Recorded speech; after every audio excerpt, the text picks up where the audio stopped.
Assalamualaikum warahmatullahi wabarakatuh. Waalaikumsalam warahmatullahi wabarakatuh. Alhamdulillah ladzi bi ni'mati tatimmu sholihat wa bi dzikri sulahai tatanazzalu rahmat wal barakat. Wassalatu wassalamu ala sayyidi sadat sayyidina maulana Muhammadin qutbil qadat wa ala alihi washabihi anjumi zahirat amma ba'du. Allahumma shalli ala ruhi sayyidina Muhammadin fil arwah wa ala jasadi fil ajsad wa ala qabri fil kubur wa ala alihi washabihi wasallim. Rabbi syrah li sadri wa yassir li amri wa hlul 'uqdatam min lisani yafqahu qawli. Rabbi zidni ilma warzuqni fahma. Allahumma iftah 'alaina futuhal 'arifin waj'alna khalisatan liwajhikal karim. Allahumma arzuqna fahman nabiyyin wa ilhamal malaikatil muqarrabin. Allahumma nawwir qulubana bi nuri hidayatika kama nawwaratal arda bi nuri syamsika. Allahumma rabbana anfa'na bima 'allamtana. Rabbi 'allimna alladhi yanfa'una. Rabbi faqihna wa faqih ahlana wa qarabati lana fi dinina. Allahumma fariqal furqan munazzilal Qur'an barikillahumma lana fi syahrina hadha Ramadan wa fi jami'i Ramadan fi kulli sanah. Allahumma rzuqna liqa'a lailatul qadar fi syahrina hadha Ramadan wa fi jami'i Ramadan. Amin. Wa sallallahu ala sayyidina Muhammad wa ala sahbihi wasallam alhamdulillahi rabbil alamin. Binniyati liridha ilahi ta'ala wa li syafaati Nabi Muhammad sallallahu alaihi wasallam jami'a aba'iuhan minal anbiya wal mursalin jami'a ali kullin wa sahaba qarabah wa tabi'in wa tabi'in bisan ilmiddin jami'il malaikatil muqarrabin wa du'anum salatu wa salamu alal majma'in jami'i aimatil arbaatil mujtahidin wal qurra wal hufaz fasunul ulama'il amilin wa syuhadai wa sholihin wa sadat sunnaqallati fitin wa jamil fuqahan mahdin jami'a awliya al-kanajma'in wa khususan mu'allifi hadal kitab Syekh Zainuddin bin Abdul Aziz Al-Maribari, Syekh Yahya Zakari Al-Ansari, Muhammad bin Idris Syafi'i, Syekh Abi Bakar bin Masato, Ahmad bin Ali bin Husain Al-Maliki, Syekh Ali bin Uwad Banjari, Syekh Muhammad Nawawi bin Abdul Jalil Sulim Mawfuri Mazwaj Mudrat Majmain wal Hadrat Muhammad bin Al-Safi Jami' Awliyati Sana khususan Sunan Ampel, Sunan Kalijogo, Sunan Bona, Sunan Gunung Jati Suli Mawfuri Mazwaj Mudrat Majmain Majmain wa Jami' Silsilati Tariqati Masanati Manasabi Mal Hadrat Nabi Muhammad sallallahu alaihi wasallam Jami' Awliya fi hadil baldah Jami' walidaina, nama kedua orang tua dan bapa kita sebutkan. Kami abaina wa umatina wa masyayikhina wa azwajina wa dzurriyyatina wa waladina wa talamidina wa ra'yatina sidqaina wa qarabatina wa ikhwan fiddin wa ahlina wa damina min ummati Muhammadin sallallahu alaihi wasallam wa jamil muslimin wal muslimat wal mu'minin wal mu'minat aina ma kanu min masyariqil ardi ila magharibiha ahya'i minhum wal amwat. Allahumma ighfir lahum warhamhum wa'afu anhum syai'ul lana wa lahumul Fatihah. Billahi minasyaitonir rajim. Bismillahirrahmanirrahim. Alhamdulillahirabbil alamin. Ar-Rahmanir-Rahim Maliki yaumiddin. Iyyaka na'budu wa iyyaka nasta'in. Ihdinas siratal mustaqim.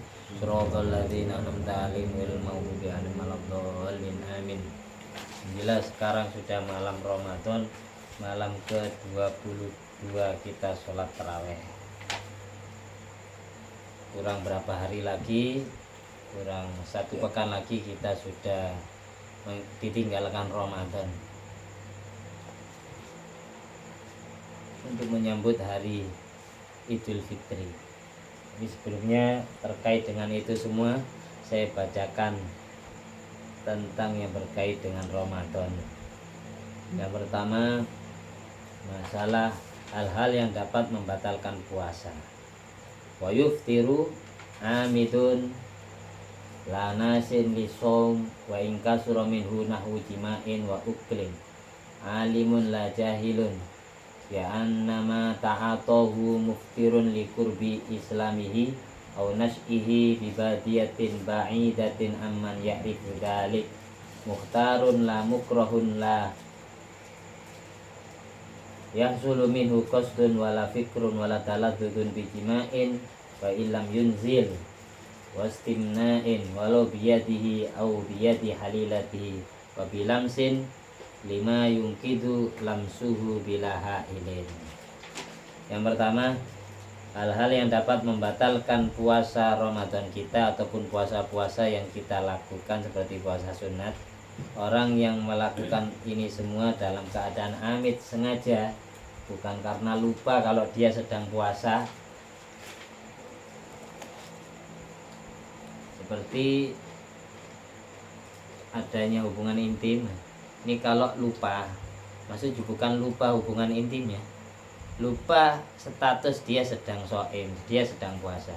Orang yang melakukan jima, hubungan intim, atau orang yang makan, mengkonsumsi makanan, memasukkan sesuatu ke dalam jauh, lubang mulutnya, lubang hidungnya, lubang telinganya, lubang anusnya, atau yang payudaranya berlubang karena menyusui, itu termasuk lubang jauh. Orang yang masukkan sesuatu karena sengaja ke dalam semua lubangnya sudah saya sebutkan tadi, hukum puasanya batal.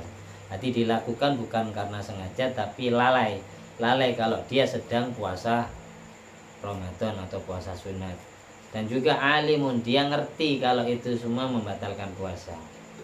La jahilun, bukan orang yang bodoh yang tidak tahu hukumnya bahwasanya itu semua dapat membatalkan. Orang bodoh yang dapat dispensasi toleransi hukum syariat sehingga yang dilakukan dia itu tidak membatalkan. Orang bodoh yang gimana? Orang bodoh yang likurbi islamihi, dia baru masuk Islam, wajar nak tahu hukumnya. Orang bodoh yang aunashihi bibadiyatin ba'idatin aman ya'rifu dalik, dia hidup di sebuah perdesaan, di hutan, di pegunungan, di pelosok, dan dia hidupnya jauh dari ulama yang ngerti tentang hukum-hukum fikih. Kalau kita kan enggak, di sekitar kita banyak ustadz, banyak kiai, banyak orang yang paham itu. Tapi kalau kita tetap bodoh saja, salah kita sendiri nak ngaji. Jadi kalau kita mengerjakan sesuatu yang dapat membatalkan puasa kita, hukumnya tetap membatalkan, meskipun dengan alasan dia tidak tahu hukumnya. Karena apa? Karena kita masuk Islam yang sudah lama, terus dia hidup kita tidak jauh dari ulama. Jadi syaratnya orang bodoh dapat toleransi hukum syariat itu bodoh yang gimana? Satu, likurbi islami, dia baru masuk Islam mu'alaf. Nomor dua, aunas'ihi ba'idan anil ulama, dia hidup jauh dari orang yang ngerti hukum syariat.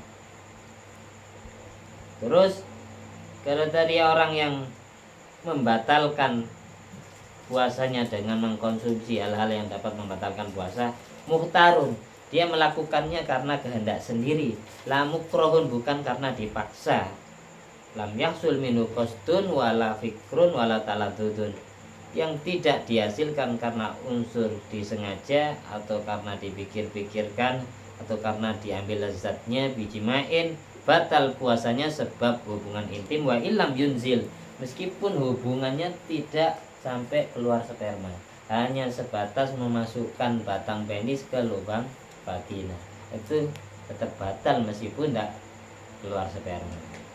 Wastimnain, melakukan onani. Ngerti onani, Sofi? Oh, sering ya. Onani itu kalau laki-laki onani, kalau perempuan namanya masturbasi. Intinya hal itu dapat membatalkan puasa walau biyadihi, meskipun onaninya dengan pakai tangannya sendiri, au biyadi halilati, atau dengan pakai tangan istrinya. Wa bilamsin lima yungkidu lamsuhu bila hailin, atau dengan sebab terjadi persentuhan kulit terhadap sesuatu yang ketika disentuh tanpa ada penghalang dapat membatalkan wudhu. Wanita yang bukan halalnya atau sesuatu yang tidak halal disentuh, terus misal keluar spermanya, gara-gara itu batal puasanya. La biku belatin wa dhamin limra'atin bila hailin, tidak dapat membatalkan puasa ketika keluar spermanya gara-gara mencium atau merangkul istrinya, tapi dicium atau dirangkul pakai hail, penghalang, kayak ditutupi kaos tangan atau apa ya, ditutupi masker. Wa in takarrarata bi syahwatin, meskipun adanya ciuman atau rangkulan itu berulang-ulang karena syahwat. Au kanal ha'il raqiqon, atau satirnya, maskernya tipis, penghalangnya tipis, maka tidak dapat membatalkan puasa gara-gara hanya terjadi penciuman atau rangkulan. Tapi hukum syariatnya haram. Orang laki-laki meskipun istrinya sendiri itu haram. tapi puasanya tidak batal, tapi terkurang pahalanya puasanya gara-gara melakukan yang haram. Kayak gini, kita melihat wanita yang bukan halal kita syahwat, puasa kita tetap sah, tapi hukumnya dosa, maksiatnya mata kan ya.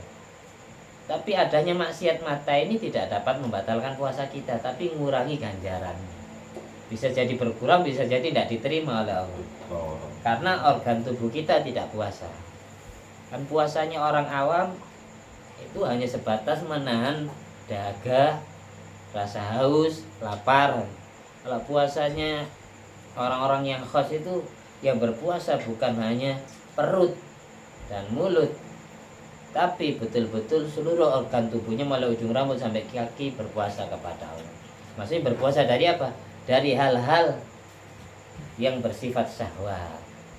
Mata dari bermaksiat, telinga dari mendengarkan suara yang haram didengar, termasuk suaranya wanita, termasuk ya musik-musik yang haram-haram didengar, atau termasuk mendengarkan suara orang yang sedang ngomongi kejelekan orang lain. Telinga kita kan dosa, meskipun kita tidak ikut rasanan, tapi kita dengarkan, telinganya yang dosa. Kalau yang ngerasani lidahnya yang dosa, kayak gitu. Atau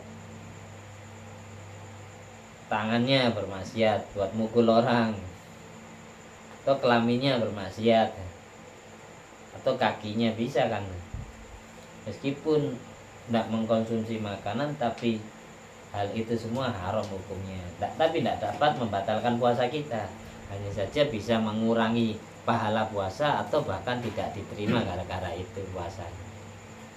Kayak gitu. Kita lanjut.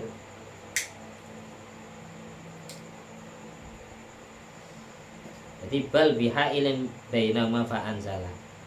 Atau kita melakukan ciuman atau rangkulan tapi pakai penghalang, terus keluar sperma gara-gara itu. Lam yuftir, puasanya tidak dapat membatalkan. Intifail mubasyarah, karena tidak adanya cumbu rayu.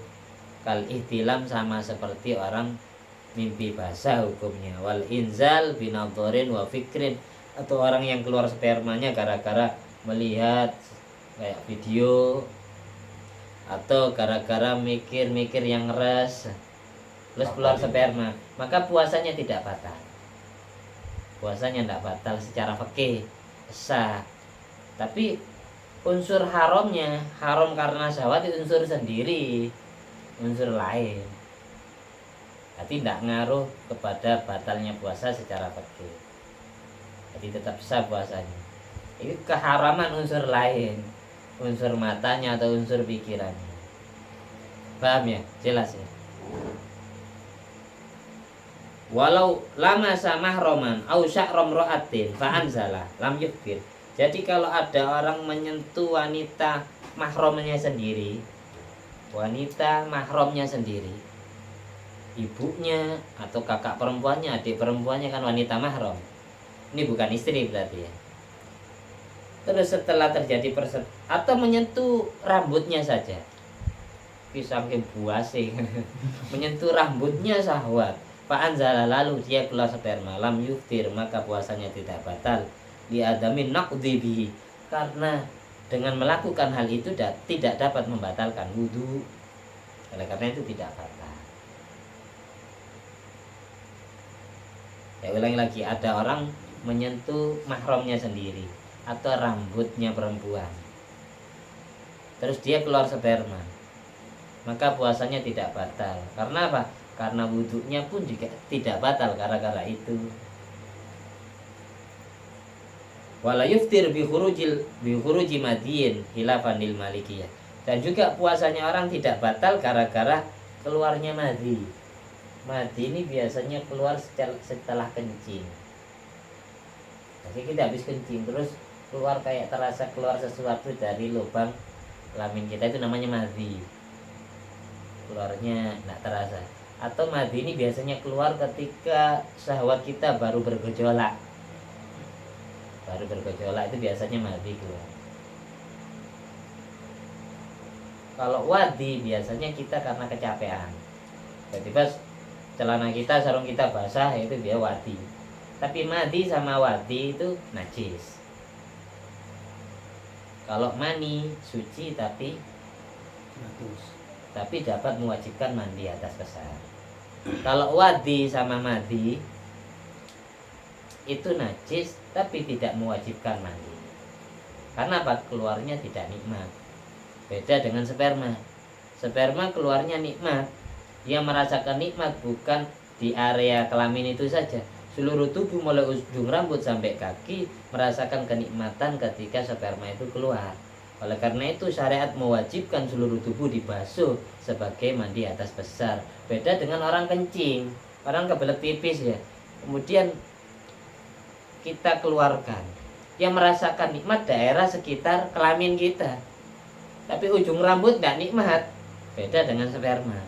Paham aja? Oleh karena itu syariatnya cuma wudhu sebagai pensucian hadas kecil karena kencing itu bedanya. Dan orang kan tidak paham ya, kenapa kok hanya mati yang diwajibkan seluruh tubuh dibasuh, disucikan. Karena yang merasakan nikmat ya seluruh tubuh. Terus ya antara hal-hal yang dapat membatalkan puasa berikutnya, wastiko atin istid'a ikoin, orang sengaja memuntahkan diri dengan memasukkan sesuatu ke tenggorokannya, kan sengaja. Beda dengan orang asli mabuk, asli muta, itu beda. Nah ini sengaja memuntahkan, sengaja biar muntah, masukkan sesuatu diogrok-ogrok mulutnya biar muntah, itu batal. Wa ilam yaud minu syai'un ijaufi, meskipun sesuatu yang sudah diutahkan tidak balik lagi ke dalam. Di antako ya mungkisan, ada orang yang sengaja memuntahkan diri jungkel pinggir walik, au ada biwairi tiarihi, atau sesuatu itu balik tanpa kehendaknya sendiri. Bahwa muftirun, sesuatu yang diutahkan itu kan tidak batal puasanya, tapi kalau ditelan lagi ya batal karena dianggap makan. Bahwa muftirun li ainihi, karena unsur ainnya, unsur kehananannya yang masuk. Amma idza walabahu walam yaud minhu aw min rikihil mutanajjis bihi syai'un ila jawfi ba'da wusuli haddi dhahir aw ada bi ghairi ikhtiyari fala yaftur bihi. Kalau ada orang memang dia mau mau ataupun tidak, dia tetap pasti muntahnya, dia dikuasai oleh muntah, mual, terkuasai oleh muntah. Walam yaud minhu, dan apa yang sudah dia utahkan tidak balik lagi ke dalam, atau karena terbawa oleh ludahnya yang sudah terkena najis, utah-utah kan najis, terus terbawa masuk ke dalam tanpa ada kesengajaan, kita menelan. Setelah sesuatu yang diutahkan itu sampai ke batasan dohir, batasan dohir yang itu pas di kolong rongga itu, batasan dohir, fala yaftur bihi, maka puasanya tidak batal gara-gara utah semacam itu. Karena masuknya utah ke dalam lagi bukan karena disengaja, karena dibawa oleh ludah, sudah kita muntahkan kan, tapi sisa-sisanya tiba-tiba terhanyut, teralir oleh ludah kita sendiri, maka itu tidak batal. Lah juga tidak batal puasa bikol inukhomatin, dengan menelan semacam lendir minal batin, yang adanya lendir itu keluar dari batin, dari dalam, awid dimagi, atau turun dari otak. Biasanya kan ada lendir yang turun dari otak. Kalau ke hidung namanya ingus ya, kalau ke rongga ini namanya nukhoman. Kalau dari bawah ke atas ini namanya balgom. Kayak gitu.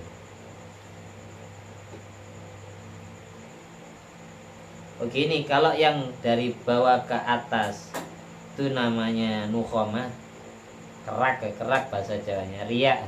Kalau dari otak turun ke bawah namanya balgom, riak. Kalau yang dari bawah ke anu namanya kerak. Kalau yang dari anu turun ke hidung itu namanya ingus. Tidak batal puasa gara-gara menelan semacam kerak atau lendir yang turun dari dalam perut atau lendir yang turun dari otak. Turunnya kemana? Ila zahir, kepada batasan zahir. Fala yaftur bihi, maka puasa tidak batal gara-gara nelan lendir itu. Kapan? In lafadhaha ditakarruril haja ilaih. Apabila sudah kita muntahkan, sisanya sudah kita muntah, sudah gini-gini kan diludahkan, masih saja sisanya ada yang masuk ke dalam lagi, ketelan, maka itu tidak batal puasanya. Yang sudah masuk batasan dohir berarti batasan, kalau di sini makhrajul ha, tempat keluarnya huruf ha. Coba kita rasakan. Ha hi hu bah. Ha hi hu bah. Semisal ada lendir nyampe di tempat keluarnya ha itu. Ha, kan terasa ya? Nyampe di situ. Sudah kita muntahkan gini, tapi sisanya masuk lagi ke dalam, maka puasa kita tidak batal. Beda dengan ketika belum kita muntahkan ditelan lagi, itu batal puasanya. Jelas? Saya ulangi lagi. Kalau ada lendir yang turun dari otak atau keluar dari rongga badan, dari dada ini ke atas, nyampe di anggota dohir, batasan anggota dohir. Anggota dohir itu mana? Makhrajul ha, tempat keluarnya huruf ha. Ha. Beda dengan kho kan. Kalau kho agak di atasnya. Ha. Coba rasakan sendiri. Kho sama ha. Ketika sudah lendir itu nyampe di tempat keluarnya ha. Kapan tidak batal? Ketika ketelan lagi. Ketika sudah kita muntahkan. Terus sisanya masuk lagi ke dalam. Jadi sampai nek keraken ya jangan ditelan semua. Sama kayak makan gitu. Sama.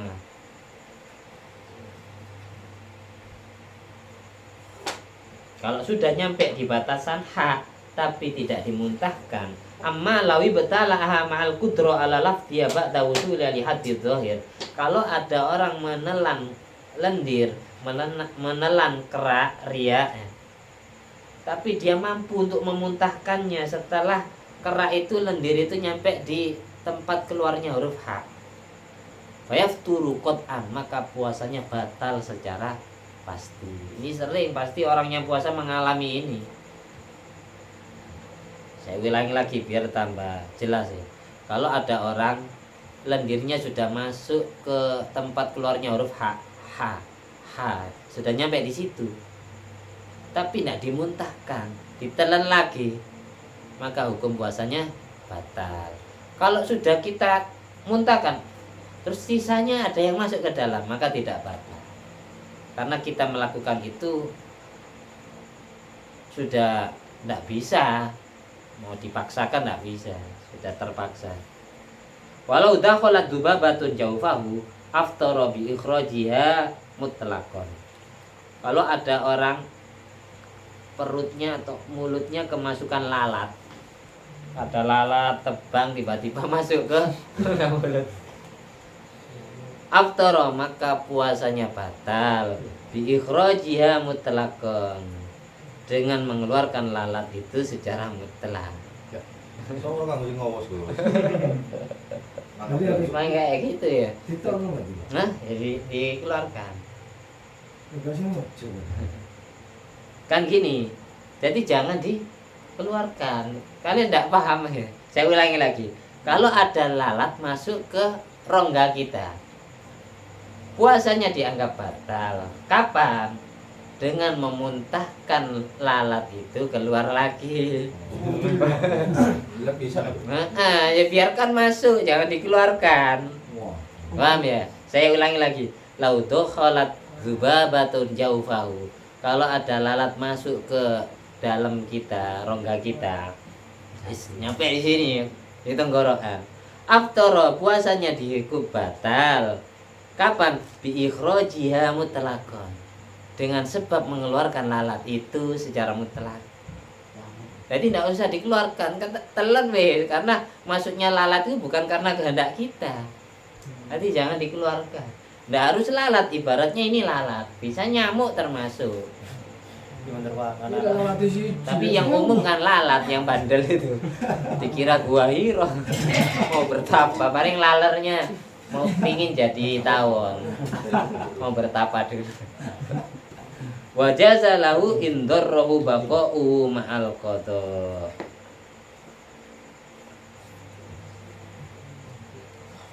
Tapi boleh bagi orang yang puasa yang mulutnya kemasukan semacam lalat atau nyamuk, boleh. Apa yang diperbolehkan?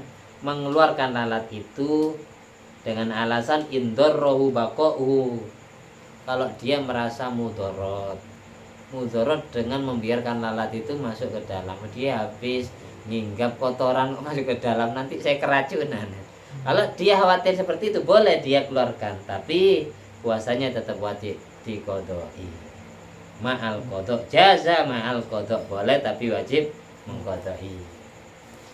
Sambil lihat jam. Wa yuftiru, puasa batal bidukhuli ainin wa in qallat ila ma yusamma jaufan. Ai jaufa man maraka batini udunin wa ihlilin wa huwa makhraju baulin wa labanin. Wa ilam yujawizil hasafata awil hulmata. Wa usulu usbu'in mustanjiyati ila wara'i ma yadharu min farjiya inda julusiya ala qadamaihi muftirun.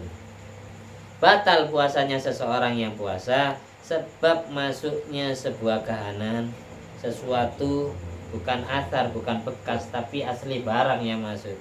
Meskipun nominalnya barang yang masuk sedikit, 1 butir nasi semisal, masuk ke dalam rongga tubuh kita yang dikatakan jauf. Jauf ini di sini pengertiannya lubangnya telinga, lubangnya penis termasuk. Terus lubangnya hidung, lubangnya anus itu masuk. Jadi kalau orang suntik, yang disuntik pahanya tidak batal. Paham ya? Orang vaksin karena yang disuntik ininya batal. Beda dengan orang swab. Kalau swab batal karena yang dimasukkan sampai ditusuk-tusuk sampai ke sini. Di sini batini udunin wa ihlilin. Kok masuk rongga. Wa usulu usbi'il mustanjiya ila wara'i ma yadhar min farjiya inda julusiya ala qadamaihi muftirun. Sampainya jari-jarinya orang yang istinja, sampainya jari-jarinya orang yang istinja, orang yang cebok, orang yang cewek, sampai ke mana? Sampai ke anggota yang jelas ketika jongkok buang air besar. Bagi perempuan atau bagi laki-laki, bisa cewek ditek-peltek misalnya. Sampai dia saking was-wasnya takut ada yang kesisa, itu hukum puasanya batal. Sampai kalau itu lagi orang itu banyak yang ketika dia berak buang air besar ya, kalau cewek itu jangan terlalu parah. Kalau sampai jari-jari kita masuk ke anggota itu, anus kita itu, batal puasanya, batal. Wa kada wusulu ba'dil unmula ilal masrabah.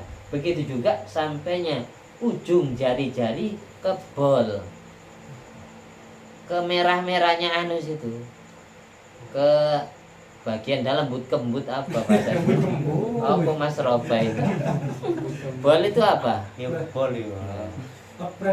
Apa kalau orang anu biasanya? Bol itu. Enggak, bahasa selain bol apa? Kalau bahasa Indonesianya orang Betawi bol, memang Jawa ya bol. Bol sama. Tapi bukan bola bol itu. Nanti Pak salah paham. Kada atalatul qadi wa qayy subi bima idawa salasayun ilal mahal al mujawab minha. Bi khilafi awwaliyal muntafiq. Beda halnya jari-jari hanya sampai di awal kembut yang tertutup itu. Nah, di awal itu enggak apa-apa, tapi kalau dimasukkan ke dalam atau kotoran kita ya, kotoran kita keras, sekelen ya orang Madura ya, dari orang Jawa sekelen, apa degelen ya, ya itu kotoran kita keras, sudah keluar sebagian ya, masuk lagi sebagian. Nah itu batal. Makanya di sini dijelaskan bal aula qala waladu subuki wa qaulul qadi al ihtiyat ayatahu wa bilail. Makanya kita sunat berhati-hati ketika berak kalau bisa malam hari. Jadi bagi orang yang puasa kalau berak kalau bisa malam hari. Karena apa? Umumnya orang puasa itu kotorannya keras karena kurang cairan. Biasanya sahurnya kurang air biasanya. Kebelet ya dipat-empat wes. Tapi kalau torikonya orang dulu orang kebelet ngengek itu biasanya ngantongin batu enggak jadi berak. Takut ada yang masuk lagi. Kalau ada yang masuk lagi ya batal. Sama kayak jari-jari. Maksudnya lebih utama hati-hati qatil hajat di malam hari anna iko au fihi khairun minhu finnar. Karena membuang kotoran tai di malam hari itu lebih baik daripada di siang hari. Ya Allah yasila sayun ila jaufi masyrabati, agar tidak ada satupun kotoran itu yang masuk kembali ke dalam masraba, ke dalam bol. Bukan diperintah kita mengakhirkan berak sampai malam hari, bukan. Li'anna ahadan layuk mengarbi muadaratin fi badani, karena seseorang tidak diperintah oleh syariat dengan membahayakan badannya. Jadi kalau memang tidak bisa diganggu gugat, betul-betul kebelet ya, tidak apa-apa berak di siang hari. Tapi kalau tidak terlalu kebelet, mending diempat. Hanya sekedar apa itu tup apa ya, kebelet biasa kan beda dengan kebelet mulas itu. Beda. Kalau kebelet mulas itu biasanya cair, hasilnya itu encer enak keluarnya. Tapi cewek itu Walau kharajat mak'adatu mabsurin lam yaftur bi audiha. Ini beda orang sakit ya. Kalau ada orang bolnya keluar karena dia mabsur, karena dia sedang tertimpa penyakit ambeien. Bahasa Arabnya ambeien itu mabsur. Mak'adatu mabsur, bolnya orang yang penyakit ambeien keluar dan dia puasa, maka puasanya tidak batal bi'audia, gara-gara bolnya balik lagi. Gara-gara bolnya balik lagi tidak batal puasanya karena dia memang penyakitnya ya. Ini sambil dikonsumsi ngelak kan, sambil makan semangka kesukaannya Rasulullah ini.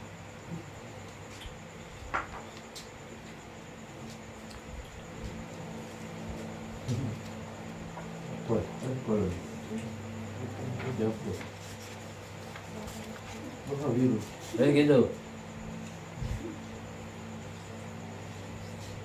Wa kadza in a'adaha bi usbu'ihi litirarihi ilaih. Begitu juga orang yang tertimpa penyakit ambeien, puasanya tidak batal gara-gara dia sengaja mengembalikan bolnya lagi dengan pakai jari-jarinya, karena itu darurat, tidak masalah. Litirarihi ilaih, karena dia darurat, karena dia sakit. Orang ambeien itu biasanya karena banyak duduk, kurang minum air. Tapi insya Allah orang yang sering mengkonsumsi semangka, itu daunnya guru saya Nawawi, terbebaskan dari penyakit-penyakit yang sifatnya kayak ambeien, kayak ginjal, kencing batu. Oh, mongko itu. Itu apa? Terutama bijinya atau kulit paling dasar itu mengandung obat. Oleh karena itu kenapa di kitab Ihya Imam Ghazali menjelaskan ahabbul fawakih ar-radba ilaihi sallallahu alaihi wasallam al-bitikh wal inab. Makan atau buah-buahan basah yang paling disenangi Kanjeng Nabi itu adalah buah anggur dan buah semangka. Buah semangka dan buah anggur, buah-buahan basah yang paling disenangi Kanjeng Nabi. Karena mengandung obat luar biasa. Obatnya orang kayak AIDS ya, itu ada di biji buah anggur. Saya temukan di kitab Bejuri. Obatnya orang kayak penyakit ginjal, kencing batu, ambeien, dan yang di area anus kayak apa, kayak tadi itu ambeien ya. Ambeien. Atau yang di kelamin hernia. Ya. Itu ada di bijinya buah semangka, di bijinya buah semangka dan di kulit paling dasar itu. Biasanya yang kita makan hanya buahnya, itu hanya pelancar kencing. Tapi kalau pok, katanya bahasa Jawa pok ya, paling ujung pangkalnya yang memisah antara buah dengan kulit, itu ada obat di situ, disimpan di situ oleh Allah. Nah, kita banyak meremehkan, makanya Rasulullah senang. Makanya kalau acara maulid itu lebih mengutamakan buah semangka sama anggur. Kita kan enggak, buah pisang dibanyakin, Ya. jeruk karena murah kan. Saya iki dondong wis kok metu. Jadi buah-buahan yang paling diseneng Kanjeng Nabi semangka karena mengandung obat. Nah, semangka sama anggur. Bijinya itu kita makan buah anggur pun yang kita makan buahnya saja, bijinya kita muntahkan. Padahal itu mengandung obat. Terus ini lagi, kenapa syariat Rasulullah SAW menganjurkan sunat mencukur bulu kelamin? Sunat mencukur bulu kelamin, bulu yang berada di atas batang penis. Kalau wanita bulu yang mengitari bibirnya. Kalau wanita, kalau laki-laki yang berada di atas batangnya. Terus kenapa sunat dicukur? Kalau sampai lebih dari 40 hari tidak dicukur, itu hukumnya makruh. Yang mana dah betul? Karena ada rahasia medis secara kedokteran dan ada rahasia non medis. Makanya kita yang rutin mencukur bulu itu lagi setiap Jumat atau 2 Jumat 1 kali, itu tidak gampang kita punya penyakit yang ada di sekitar kelamin, kayak hernia, kayak orang kencing batu, orang ginjal, orang ambeien, itu terwakili di situ karena penyakitnya, virusnya Allah kumpulkan di bulu itu. Lalu ketika kita buang, hilang.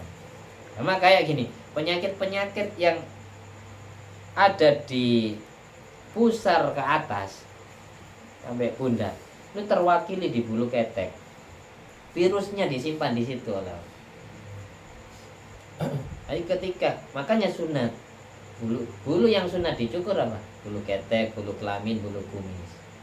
Bulu ketek ini karena itu tambah menyehatkan badan kita, mewakili virus-virus yang ada di anggota pusar sampai atas. Mewakili virusnya ditaruh kayak penyakit lambung kita, penyakit asma kita, penyakit jantung kita, itu terhempas nanti ketika kita mencabut bulu ketek. Makanya jangan seneng nyiwen. Imam Syafi'i Muhammad bin Idris Syafi'i itu aslinya, sampai beliau dawuh di kitab Tarsil Musafidin, aslinya yang sunnah Rasul untuk bulu ketek itu dicabut, natfu. Tapi karena sakit kalau saya dicabut, akhirnya saya juga menganjurkan orang yang kesakitan nyabut bulu keteknya sunat dihalku, dicukur. Cukur, jangan seneng kan. Itu secara medis. Kayak rambut kepala, kalau kumis ini karena gara-gara orang Yahudi seneng memelihara kumis. Jadi atribut orang Yahudi zaman itu kumisnya panjang-panjang. Akhirnya disunatkan dicukur biar orang Islam tampil beda dengan mereka. Kalau rambut kepala, ada 3 kesunatan orang nyukur rambut kepala. Yang pertama, sebelum kita melakukan ihram haji atau umroh, sunat cukur kepala. Rambut kepala, bukan kepalanya dicukur. Yang kedua, ketika ada orang kafir baru masuk Islam, itu sunat dicukur rambutnya. Yang baik dipelontos, digundul. Yang ketiga, ketika bayi baru lahir ke dunia, itu sunat dicukur rambutnya, kalau bisa dihabiskan langsung. Nanti untuk bayi ini seukuran dengan beratnya rambut yang sudah tercukur, itu nanti ditimbang, digantikan sodako emas atau sodako perak sesuai ukuran rambut itu, rambutnya bayi yang dicukur. Seiring dengan pertumbuhan rambutnya, orang yang mau ihram itu dia akan semakin menjadi orang yang baik. Seiring dengan pertumbuhan rambutnya, orang yang baru masuk Islam mu'alaf itu dia akan semakin baik Islamnya, tambah mantap imannya, tidak mungkin balik lagi ke kafir. Seiring dengan pertumbuhan rambutnya, sang bayi tumbuh menjadi bayi yang sehat, bayi yang semakin cerdas, kelak akan jadi anak soleh. Kayak gitu tafaulnya gitu. Memulai hidup baru. Tafaulnya di situ. Karena Rasulullah SAW yuhibbul fa'lal hasan.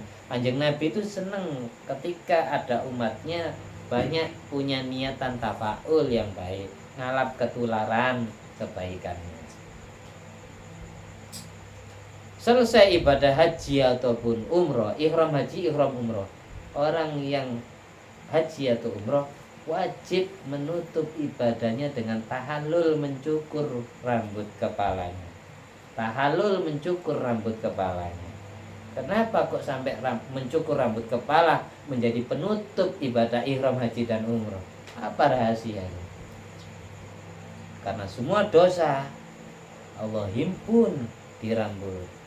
Ketika rambutnya dihempaskan, dosanya juga tersingkir. Sama kayak itu orang kafir baru masuk Islam, dosa-dosa di masa kafirnya ini dikumpulkan di sini oleh Allah di rambut, akhirnya disyariatkan untuk dibuang. Dia karena membuka lembaran baru, hidup baru. Itu ya. Itu hanya 3 kesunatan nyukur rambut kepala. Kalau kita tafaul setiap hari kelahiran kita cukur rambut, nggak apa-apa. Niat tafaul ngalap ketularan bayi baru lahir, atau ngalap ketularan mu'alaf baru masuk Islam, nggak apa-apa. Kita mulai hidup baru. Jadi kita cukur rambut milih pas hari kelahiran kita, tapi niatannya tafaul ngalap ketularan orang kafir baru masuk Islam, karena tidak punya dosa. Bayi baru lahir gitu. Orang mau ihram gitu, ngalap ketularan barokah itu. Niatannya tafaul biar cukur rambutnya dapat pahala. Kalau kita hanya sebatas cukur rambut ya tidak dapat pahala untuk rambut kepala. Yang rambut yang sunat dicukur setiap Jumat itu cuma bulu kelamin, bulu ketek, kuku. Kuku ini kalau lebih dari 40 hari nak cukur, itu rahasia medisnya. Rahasia yang non medis kayak gini. Setan senang tinggal di tempat-tempat itu. Kayak rambut-rambut yang sunat dicukur dan kuku. Setan senangnya diem di situ. Banyak orang banyak syahwat kepada wanita yang bukan haramnya, karena itu gara-gara dia tidak mencukur bulu kelaminnya. Tambah divisi, tambah dibul sebul sampai setan. Kayak gitu. Rasulullah itu aslinya sayang nak umatnya, tapi tidak dijelaskan detail apa rahasia kenapa beliau nyuruh kayak gitu. Kalau kita telusuri sedalam-dalamnya ada rahasianya, non medis dan medisnya. Kayak gitu. Kalau kita pingin sehat terus ya jangan pelihara bulu ketek dan bulu kelamin. Diwakili di situ. Kalau doa kita potong rambut kepala kita, doanya diikuti saya. Bismillahirrahmanirrahim. Allahumma abdil bi kulli sya'ratin hasanatan wa biha wamhu biha sayyi'atan warfa biha darajatan. Saya ulangi lagi. Allahumma abdil bi kulli sya'ratin hasanatan wamhu biha sayyi'atan warfa biha darajatan. Allahumma abdil bi kulli sya'ratin hasanatan wa biha wamhu biha sayyi'atan warfa biha darajatan. Ya Allah, gantikanlah dengan sesuai hitungan rambut yang sudah terpotong, gantikan kebaikan. Dengan sesuai hitungan rambut yang sudah terpotong, hapuslah dosaku. Dengan sesuai hitungan rambut yang sudah terpotong, angkatlah derajatku. Kalau yang terpotong 100 rambut, 100 derajat, 100 kebaikan, 100 dosa. Gitu. Nanti kalau bagi yang tidak hafal ya disetel lagi. Yang penting sudah diulang. Jadi kalau lengkapnya Allahumma abdil bi kulli sya'ratin hasanatan wamhu biha sayyi'atan warfa biha darajatan. Doa ini saya kutip di kitabnya Habib Zain bin Sumit, nama kitabnya Takriratut Sadidah. tafrirotus sadida. Nama kita. Doa orang cukur rambut kepala. Apalagi kalau milihnya hari Rabu. Kalau di kitab Fathul Alam itu man halaqqa ra'sahu fi arba'ina arbi'a soro faqihan. Barang siapa yang mencukur rambut kepalanya dalam 40 hari Rabu, dalam 40 Rabu, setiap dia cukur rambut kepala milih hari Rabu. Kalau sampai 40 Rabu, dia insya Allah akan jadi orang fakih, orang yang dingertikan tentang ilmu agama oleh Allah. Entah dia langsung dikasih ilmu laduni, ilmu wahbi, langsung hatinya selalu dituntun oleh Allah. Kalau kita salah disalahkan, kalau kita benar diluruskan terus oleh Allah. Atau kita ditakdir hidup selalu kumpul ketemu dengan orang yang berilmu, sehingga banyak wawasan ilmu yang kita dapat dari mulutnya orang itu. Ya, coba amalkan. Setiap cukur rambut kepala milih hari Rabu. Kalau sampai 40 Rabu, kalau kita cukurnya 1 bulan 1 kali, berarti 4 tahunan lah, hampir 4 tahun, 3 tahun setengah baru. Coba buktikan, nanti kita akan diberi jalan mudah. Tapi yang baik itu setiap Rabu, gelis, cepat. Setiap Rabu kita cukur rambut kepala. Kalau bisa ya, kalau ingin cepat jadi alim ya digundul, dihabiskan. Setiap Rabu cukur, setiap Rabu cukur. Kalau 1 tahun, kalau 4 ya, 4 Rabu 1 bulan ya. 1 tahun berapa Rabu? 12 kali 4 berapa? 48 lebih. Kalau pingin cepat 1 tahun ya setiap Rabu, atau kalau enggak pingin setiap Rabu ya ambil 1 bulan 2 kali lah, 2 Rabu 1 kali. Enggak apa-apa dihabisin. Kalau pingin cepat akan diberi. Ini di kitab Fathul Alam ini sampai dikatakan gini, waqad jarraba bi sihhatihi jammun ghafir. Wa hadzal hadis la asla lahu. Hadis man halaqqa ra'sahu fi arba'ina arbi'a sorofakian. Hadis ini tidak ada dasar kuat karena perawinya dhaif.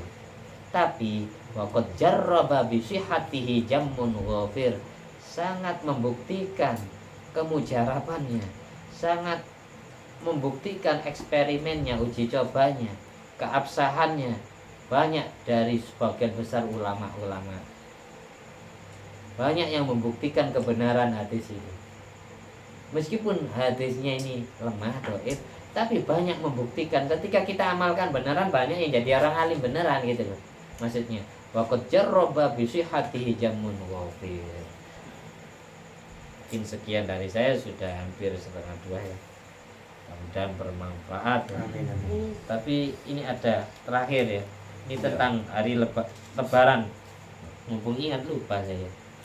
Di setiap Lebaran kita ada adat orang biasanya mengucapkan selamat hari raya Idul Fitri, minal aidin wal faizin, mohon maaf lahir dan batin. Itu dasar saya ayatnya apakah ada? Faidatun mimma yata'allaqu bihadzal bab at-tahni'a bil aid. Termasuk yang terkait dengan bab ini adalah ucapan selamat hari raya. Wali lam aro li ashabina kalaman fitahni'a bil id wal a'wam wasyuhur. Arau anu mubahun la sunnata fi wala bid'ata. Menurut pendapat Imam Al-Hafidh Al-Mundhiri, hukum mengucapkan selamat hari raya Idul Fitri, Idul Adha itu hukumnya mubah, boleh, tidak sunat, yaitu tidak bid'ah. Tapi menurut Syekhul Islam Ibnu Hajar Al-Haytami, beliau malah berpendapat bi anna masyru'iyatun, itu sangat disyariatkan, sangat disunatkan. Karena apa? Kita disyariatkan sujud syukur ketika kita mendapatkan kenikmatan. Hari raya itu termasuk bagian dari kenikmatan yang Allah berikan kepada kita. Karena kita habis dimenangkan peperangan Badar, dirayakan dengan Idul Fitri. Karena kita habis dimenangkan Fathu Mekah, sehingga dirayakan Idul Adha. Karena perayaan, mensyukuri nikmat Allah. Sujud syukur aja disyariatkan, kok mengucapkan itu tidak boleh. Katanya Ibnu Hajar Al-Haytami, itu malah disunatkan juga. Wa qalu taqabbalallahu minna wa minka bi afiyah wa salamah wa antum bi khairin kulla amin ya. Kayak gitu. Ucapan ini majarat bil ada fitahni'a wa minhum al musahabah. Bukan hanya ucapan selamat hari raya Idul Fitri, Idul Adha, tapi masalah musafahah, bersalaman, saling maaf memaafkan fi yaumil id, dalam hari raya Idul Fitri atau Idul Adha, annaha la tutlabu fi ayyamit tasyrik wa ma ba'da yaumi Idul Fitri. Hal itu adanya musafahah, salaman, berjabat tangan, dan adanya ucapan selamat hari raya itu tidak disyariatkan di hari tasyrik tanggal 11, 12, 13 Dzulhijjah besar. Kan hari raya Idul Adha tanggal 10. 3 hari sesudahnya tidak disyariatkan. Yang disyariatkan hanya ketika hari raya. Begitu juga setelah selesainya hari Idul Fitri itu tidak disyariatkan. Lakin jarot adatun nas bitahni'a fi hadhil ayyam walamani aminu. Tapi adatnya manusia sering merayakan halal bihalal itu setelah perayaan hari raya Idul Fitri atau Idul Adha, sering ya. Tapi hal itu tidak dilarang. Li'anal maksud minhu, karena tujuannya adalah at-tawaddud wa idharu surur, menampakkan rasa sayang sesama orang Islamnya, menampakkan kebahagiaan karena mengenang sejarah kemenangan Perang Badar dan mengenang sejarah kemenangan Fathu Mekah. Makanya disebut hari raya, karena kita habis perang di bulan Ramadan. Dulu perang Badar, perang ujiannya sangat kuat. Kalau tidak kuat betul imannya pasti mokel. Kalau kita aja katanya tidak kuat. Kalau dulu zaman sahabat imannya kuat-kuat, diperintah perang pas lagi menjalankan puasa. Akhirnya disyukuri kenikmatan itu dengan perayaan hari raya Idul Fitri, Idul Adha. Wa yukhadu min qouli aidan fi yaumil id anna waqtat tahni'ah. Perlu diketahui waktunya kapan kita sunat mengucapkan selamat hari raya Idul Fitri, yadkhul bil fajri. Itu perlu diketahui ya. Yadkhul bil fajri la bilailatil id. Ucapan selamat hari raya Idul Fitri, ucapan selamat hari raya Idul Adha itu waktunya dianggap masuk. Kita mulai dapat kesunatan setelah terbitnya fajar shodiq, setelah datangnya waktu subuh, bukan di malam lebarannya, bukan ketika adzan maghrib. Kalau sekarang ya share di grup WA itu mulai maghrib, selamat hari raya Idul Fitri, mohon maaf lahir dan batin, minta minal aidin wal faizin. Kayak gitu kan umumnya mulai maghrib mendengar takbiran. Padahal aslinya kalau syariatnya adalah masuk setelah terbitnya fajar shodiq, setelah subuh, bukan setelah maghrib, bukan sesudah mendengarkan suara takbiran. Jadi ucapan tahniah itu dianjurkan yadkhul bil fajri, masuknya ketika datangnya waktu subuh, la bilailatil id, bukan ketika masuknya malam hari raya. Wa tahniah bil a'yad wasyuhur wal a'wam mustahabbatun. Jadi ucapan selamat hari raya di setiap tahun, setiap bulannya itu sangat dianjurkan. Sebagai bukti kita dituntut atau disunatkan sujud syukur indah hudusin nikmah, ketika mendapatkan kenikmatan. Ya gitu. Di dalilnya. Watusanul ijabah ya, bagi orang yang diucapin selamat hari raya Idul Fitri, selamat hari raya Idul Adha, mohon maaf lahir dan batin, sunat membalasnya dengan ucapan, dengan semacam ucapan, meskipun tidak sama kayak ini. Sunat dibalas. Ketika kita diucapin selamat, maka kita sunat membalasnya. Balasannya kalau di sini taqabbalallahu minna wa minkum, ahyakumullah bi amsali kulli aim wa antum bi khair. Terserah. Semoga Allah menerima amal ibadahmu, engkau selalu mendapatkan kebaikan dari Allah. Atau kita balas gini, wes engkau tidak wajib ucapan ini, tidak harus sama kayak ini. Kayak kita selamat hari raya Idul Fitri, mohon maaf lahir batin. Kita balas, yo, kan udah cukup. Ya sama-sama gitu. Ya sama-sama, ya bodoh-bodoh. Kalau iya saja, berarti dia saja yang dapat. Kita biar iya sama saya mah. Saya biasanya cukup ngono wes. ate mbales kata-kata sing indah wegah. Cukup. Amin. Al-Fatihah.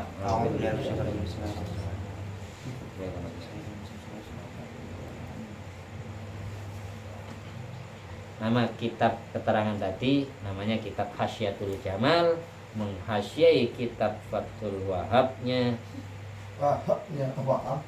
Abu Yahya Zakaria Al-Ansori dari kitab Manhajut Tulab rangkumannya Minhajut Thalibin Imam Nawawi, Minhajut Thalibinnya Imam Nawawi, rangkuman dari kitab Al-Aziz atau Fathul Aziznya Imam Rafi'i.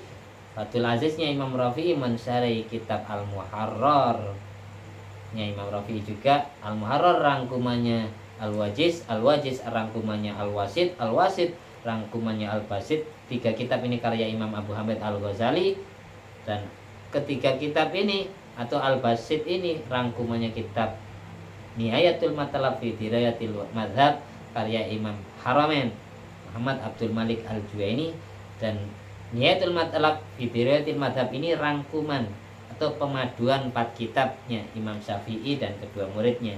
Yang pertama kitab kitab ibu karena akan melahirkan kitab-kitab Syafi'i, akhirnya disebut kitab dan kitab Al-Imla dan kitab Mukhtasornya Imam Muzani dan kitab Mukhtasornya Imam Buaiti. Di sanadnya kitab itu, sanad keguruannya. Amin. Sekian dari kami. Assalamualaikum warahmatullahi wabarakatuh.